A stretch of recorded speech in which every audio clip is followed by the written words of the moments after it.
Today, we will be discussing Order from Chaos, a clinical blueprint for emergency triage, trauma assessment, and life-saving interventions. Triage brings systematic order to the waiting room. The word itself means to sort. The traditional model is a three-level system: emergent, urgent, non-urgent.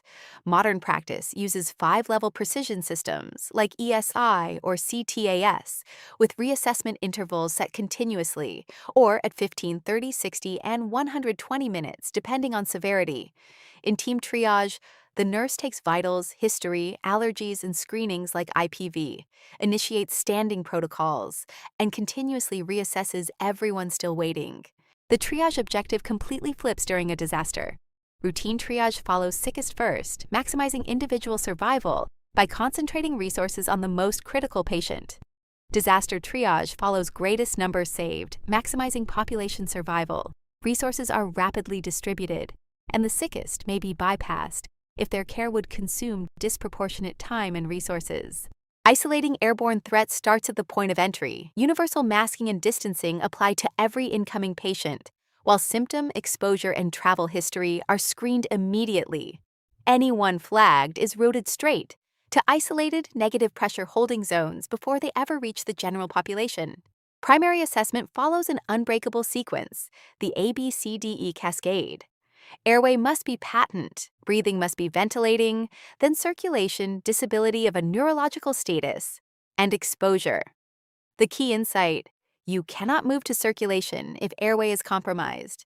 The cascade forces you to fix immediate life threats before moving down the chain. The secondary survey widens the clinical lens across four areas: physical, head-to-toe exam; continuous vitals, wound care, splinting; investigative, comprehensive history and diagnostics; comfort, pain management emphasizing rapid-acting medications with minimal sedation; and context, mobilizing family support through chaplains, social work, and crisis teams. Airway compromise demands immediate recognition. Causes include aspiration, anaphylaxis, trauma, burns, and swelling from angioedema. Signs include choking, stridor, accessory muscle use, cyanosis, and loss of consciousness. Critical alert: if a cough is effective, encourage it. If stridor or cyanosis appears, treat it instantly as a complete obstruction and prepare immediately for rescue breathing or CPR. Airway interventions escalate from basic to surgical. Start with basic maneuvers: repositioning the head, jaw thrust. Move to non-invasive adjuncts: an OPA for the unconscious patient, an NPA for the semi-conscious, strictly contraindicated with facial or skull trauma. Endotracheal intubation requires rapid sequence intubation with sedative and paralytic medications, and cricothyroidotomy is the surgical airway of last resort. Always verify placement through bilateral breath sounds, SpO2, and capnography, watching for complications like pneumothorax. Shock presents with recognizable systemic manifestations, cardiovascular signs like hypotension and tachycardia, and delayed capillary refill in the skin. The core concept to hold on to: hemorrhage can be external or internal, so always suspect internal hemorrhage whenever unexplained shock signs appear. Hemorrhage control escalates in 3 stages to restore perfusion: external mechanical control, direct pressure, elevation, immobilization with a tourniquet used strictly as a last resort; fluid resuscitation, 2 large bore IVs, crystalloids like normal saline or lactated ringers; and for massive or internal hemorrhage, fluid warmers, blood products, rapid transfusion protocols, and immediate transfer for surgical intervention. Soft tissue injuries, contusions, hematomas, stab wounds are cleansed with normal saline or polymer solutions, limiting povidone iodine, then prepared through debridement and copious irrigation before closure. Documentation carries forensic weight. Strict, precise records are required for IPV and assault trauma. Discharge teaching covers monitoring for infection, fever, swelling, odor, drainage, pain, and tetanus prophylaxis. Trauma overwhelms the body's standard biological defenses. It's the leading cause of death overall, the leading cause for those under 44, and rising in incidence past 44, often linked to substance use disorders. Multiple trauma means life-threatening injuries across more than 2 distinct physiological systems from a single event, and mortality is driven by the severity, number, and combination of those injuries.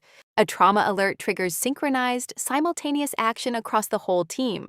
The surgeon and advanced practice nurse Trauma nurse, chaplain, X-ray tech, and respiratory therapist all mobilize at once on a silent EMS handoff. The trauma nurse assesses, monitors, secures the airway, establishes IV access, administers medications, draws labs, and documents precisely. The critical distinction. Unlike the standard primary survey, where ABCs happen sequentially, in multiple trauma, airway, breathing, and circulation are executed simultaneously by the mobilized team. Multiple trauma triggers a hypermetabolic state that drives the lethal triad of death. Assessment has to identify obvious injuries, like amputation, while actively hunting for subtle, massive bleeding sources, like pelvic fractures that fuel this cycle. The triad is hypothermia, the body losing heat rapidly, acidosis, pH dropping from poor perfusion, and coagulopathy, blood losing its ability to clot. Breaking the triad requires targeted, simultaneous intervention. For hypothermia, warm the room, remove wet clothing, apply warm blankets, administer warmed IV fluids. For acidosis, rapidly and simultaneously secure airway and breathing to restore oxygenation, preferring lactated ringers for resuscitation. For coagulopathy, use fluids judiciously to avoid dilutional coagulopathy.